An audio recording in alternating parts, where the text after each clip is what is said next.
Sejam bem-vindos ao programa Café com Direito. Eu sou Sheila Sodré e estou trazendo nessa semana um tema de extrema importância, a audiência de custódia. Para falar sobre esse assunto, eu trouxe aqui a advogada Cristiane Braga, que vai explicar para a gente como funciona e aí tirar algumas dúvidas que eu sei que são peculiares a essa área. Doutora Cristiane, seja bem-vinda ao programa Café com Direito. Obrigada, Sheila. É uma satisfação enorme participar aqui do programa Café com Direito e vamos falar um pouco mais e conhecer um pouco mais o mundo das audiências de custódia. Doutora Cristiane, eu gostei do termo, até que a senhora usou aí, o mundo. Porque realmente, quem não atua na área não tem ideia de como realmente funciona. Mas antes de falar de como está funcionando, já que foi uma legislação que eu diria que a gente ainda está se adaptando, né? De quando foi e como é que foi esse trabalho de implantação da audiência de custódia e, principalmente, era necessário? É o seguinte, Sheila, a audiência de custódia ela é um modelo colombiano adotado na Colômbia. Então, a audiência de custódia surgiu com a finalidade de desafogar o sistema prisional. Nós estamos vivendo um sistema prisional falido, diante de um sistema prisional falido. E é necessário, com a superlotação carcerária, desafogar esse sistema. Então, o surgimento da audiência de custódia, ele surgiu exatamente com essa finalidade, de desafogar o sistema prisional brasileiro. É um modelo, como já falei anteriormente, colombiano, e que sim, tem a necessidade de trazer o Instituto da Audiência de Custódia e de adotar a audiência de custódia aqui no Brasil. Inclusive, o Pacto São José da Costa Rica, ele preconiza que a pessoa presa, ele deve ser apresentada a uma autoridade judiciária, no caso o juiz, no prazo de 24 horas. Então, até para poder dar cumprimento ao Pacto São José da Costa Rica, que é um tratado, como também ao Tratado Internacional de Direitos Civis e Políticos. A grande questão é, ele surgiu mais ou menos em 2015, Isso. Né? E você deixou muito clara essa questão dessa necessidade. Mas como ele funciona na prática? Até porque você tocou num ponto interessante, e é que a carência é muito grande. Eu acredito que a necessidade dessas audiências, elas são constantes.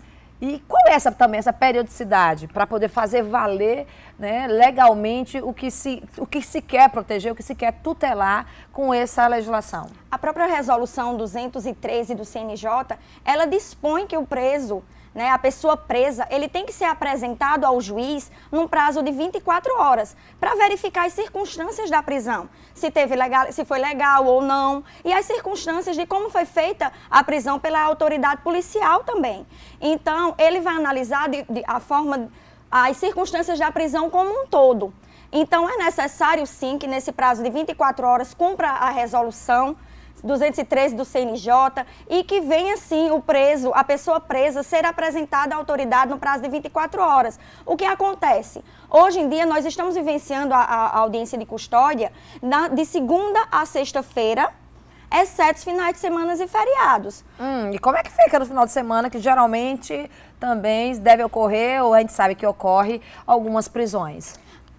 No final de semana, o auto de prisão em flagrante, o auto de prisão ele é remetido à autoridade de plantão, ao juiz plantonista, porém não acontece nem no feriado e nem nos finais de semana, não acontece a audiência de custódia.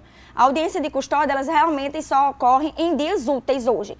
Porém, como eu participo da Comissão Criminal da OAB, em conversa com o doutor Adilson, que é o diretor do Fórum Criminal, já está sendo estudada uma possibilidade da criação da audiência de custódia, também da implantação, melhor dizendo, da audiência de custódia nos finais de semana e feriados, para poder cumprir na íntegra a resolução. Porque a resolução, como eu já falei várias vezes aqui, ela dispõe que tem que ser no prazo de 24 horas. Se ele for preso após as 14 horas, numa sexta-feira, ele não teria como ser apresentado a uma autoridade judiciária, no caso aqui, o juiz,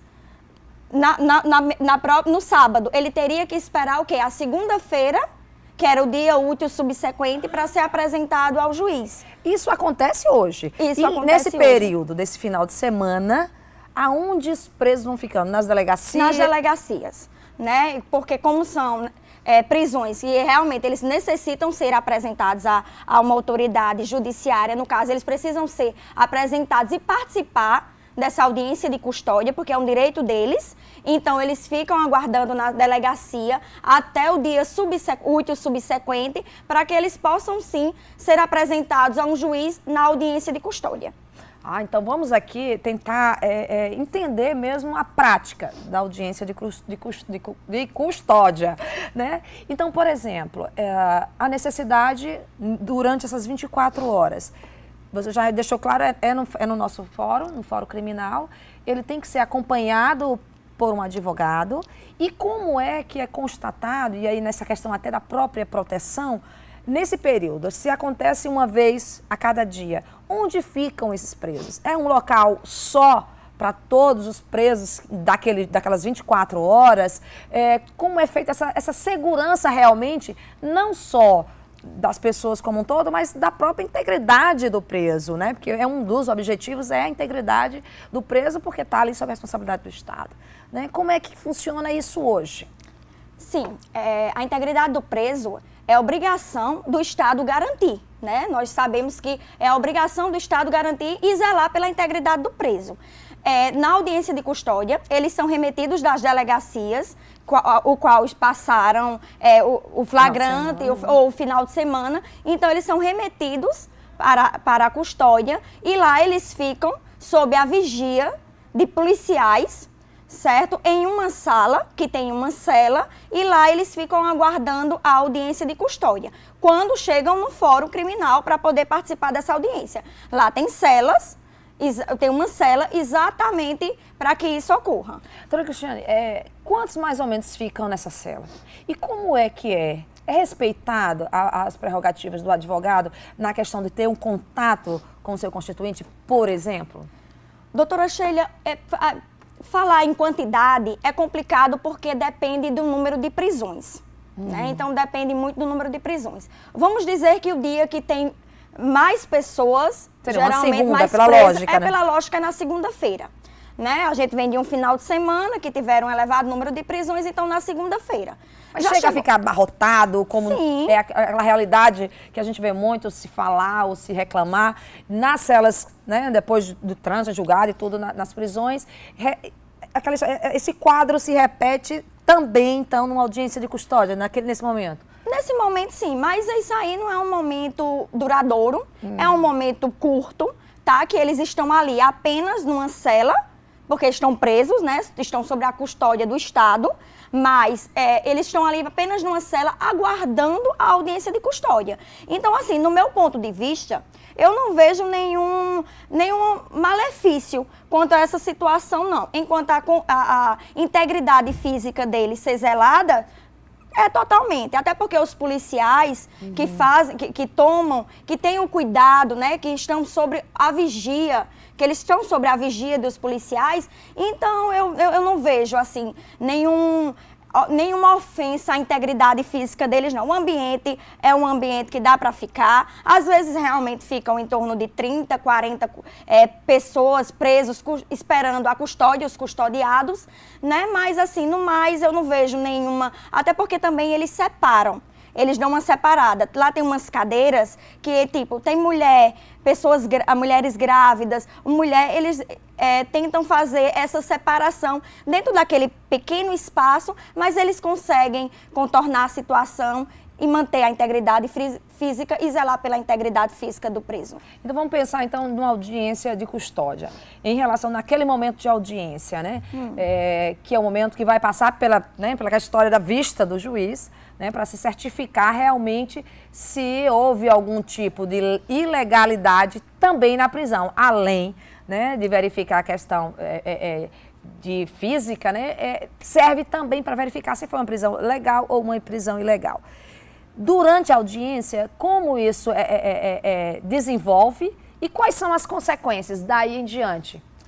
A gente sabe que o fundamento da audiência de custódia é exatamente analisar a real necessidade de manter ou não a pessoa que foi presa ao cárcere.